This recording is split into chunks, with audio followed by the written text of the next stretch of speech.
Samyasa karma yogascha.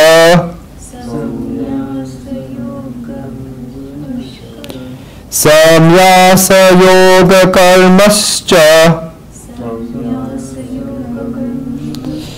Nishaya sakarafupao.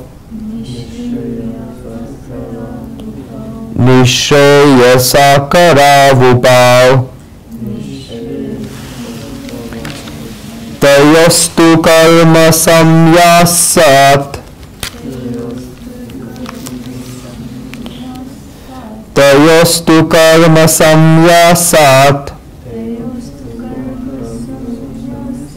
Karma yoga vishishyate.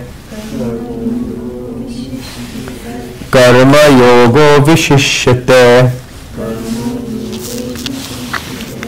The blessed Lord Shri Krishna said, the renunciation of works and their unselfish performance both lead to the soul's salvation, but of the two, the unselfish performance of works is better than their renunciation. You must understand the difference in the words that Shri Krishna has used. Arjuna asked Shri Krishna to tell him what would be good for him. Look in the last verse, verse 1. The third word in the second word in the third line use Shreya. That means what would be good for him. Now look in this word, in the first verse of the second line, what word Shri Krishna uses? He uses the verse Nishaya Garav, meaning the soul salvation. You must understand the difference between these two words, Shreya and Nishaya in the Sanskrit language. Shreya means someone's good, but Nishaya means the ultimate good. When scriptures define dharma, they say that Abhiyata Nishaya Siddhi Swadharma, meaning something that gives you peace and wealth in this world and also leads to your good in the world beyond is dharma. From reading these verses, we realize that Arjuna is asking for something that is good, but what he is asking for is very limited, and what Shri Krishna is giving him is unlimited. It is normally the other way around, where the asker asks for unlimited things and the giver gives limited things. A person working in a business asks for unlimited salary and the owner gives him a limited amount. Over here, it's the other way around, where the asker is asking for limited things, whereas the giver is telling him something that is unlimited. Adarak Tariyo Shamyo. Arjuna is asking for his good in the world, whereas what Shri Krishna is doing is definitely good in this world, but is also good in the world beyond it as well.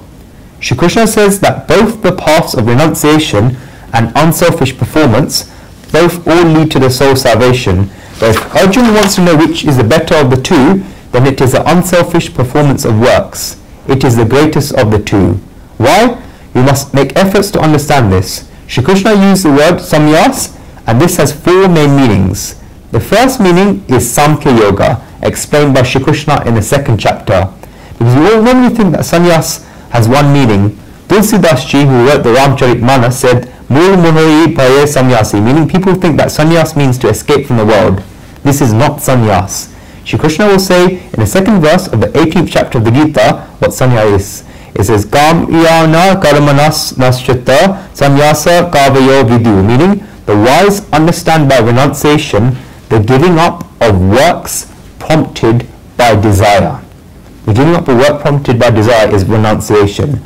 We'll go into this in the 18th chapter, therefore I don't want to speak too much about it now, but what Shri Krishna means here is that firstly, Samkhya Yoga is explained in the second chapter of the Gita.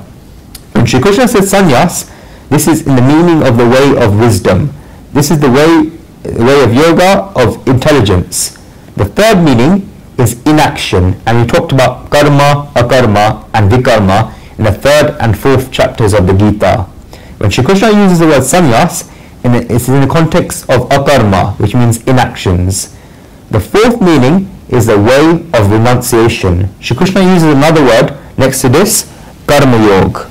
You look at it on the last word on the third line, in karma yoga. Shri Krishna explained what karma yoga is in the second and third chapters of the Gita. Sannyas is the yoga of intelligence, and karma yoga is the intelligence of yoga. One who has joined his intellect, conscious and wisdom has the yoga of intelligence. This is Samkhya Yoga and the way of renunciation. The intelligence yoga is when one is always thinking about where he should work and where he should get involved. Shri Krishna tells Arjuna that both the yoga of intelligence and the intelligence of yoga will lead to the soul's salvation. Shri Krishna described another meaning of karma yoga as desireless action. Shri Krishna has said in the 3rd verse of the 3rd chapter of the Gita that Lokesmin vida nishya pura prokte maya naga nana yoga sakyaka karma yogena yogina, meaning, O blameless one, in this world a twofold way of life has been taught of you by me, the path of knowledge of men of contemplation and that of works for men of action. There are always people of two paths in this world, those of the path of knowledge and those of the path of action. This will always be there. Both of these paths, knowledge and action, lead to one's good, but it depends on the person's nature and behavior. A person who is introverted will find the way of knowledge or sannyas to be the greater of the two. A person who is extroverted will be more suited to the way of action. You have to decide whether you are introverted or extroverted. The paths may be different, but the destination of both paths are exactly the same. If someone is in London and you want to go to Birmingham, then a person familiar with UK routes will tell you that you can either go via the M1 or you can go from another motorway. The destination is same, and it'll take the same amount of time to drive there. Now you have to decide what your nature is. Do you like going via the main routes, or do you like going through the countryside where there's nicer scenery and less traffic on the roads? Some people even like the horns of cars. You have to decide.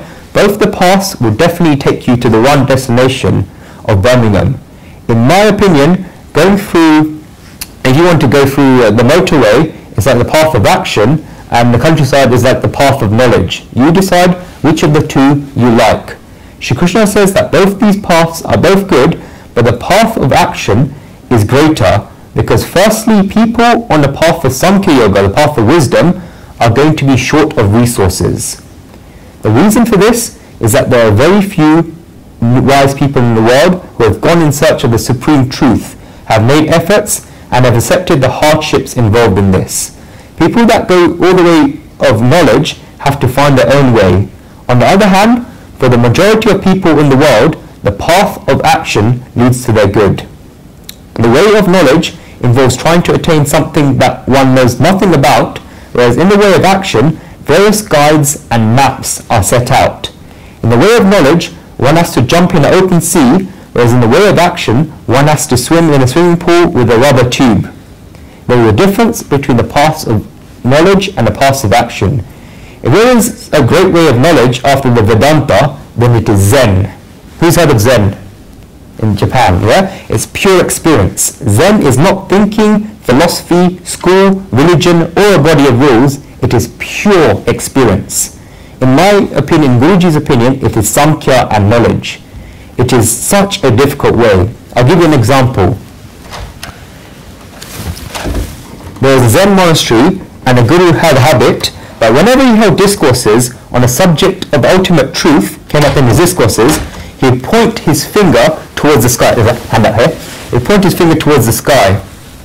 It was a gesture of just like this, when you mention God and you raise your arms in the sky. In the same way, whenever he talked about the ultimate truth, he would point his finger towards the sky. This gesture became so contrary and so popular that pupils began copying the Guru's gestures in jest. During these jokes, one pupil would ask another what the teacher is talking about. The other pupil would answer that he's talking about ultimate truth, and he points his finger at the sky. It is very easy to copy bodily gestures, but it is very difficult to copy spiritual experiences.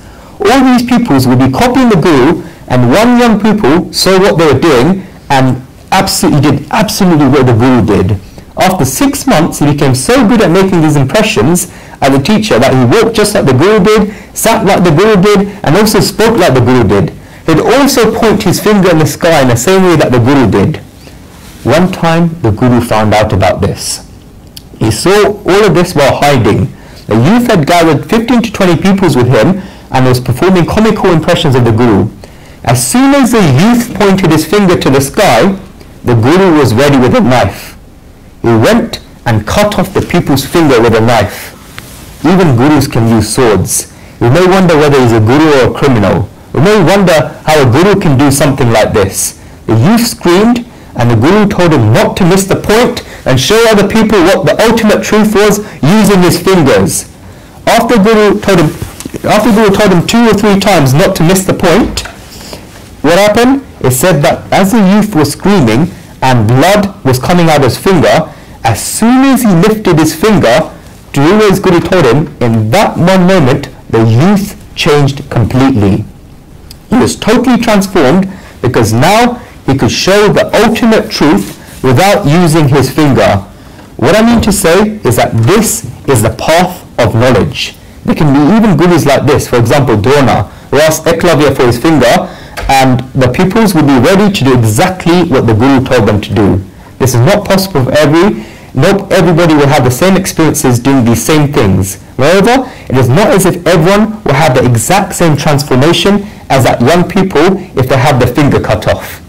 These people had the transformation, whereas another person may only end up with a bandage on the finger instead of the ultimate truth.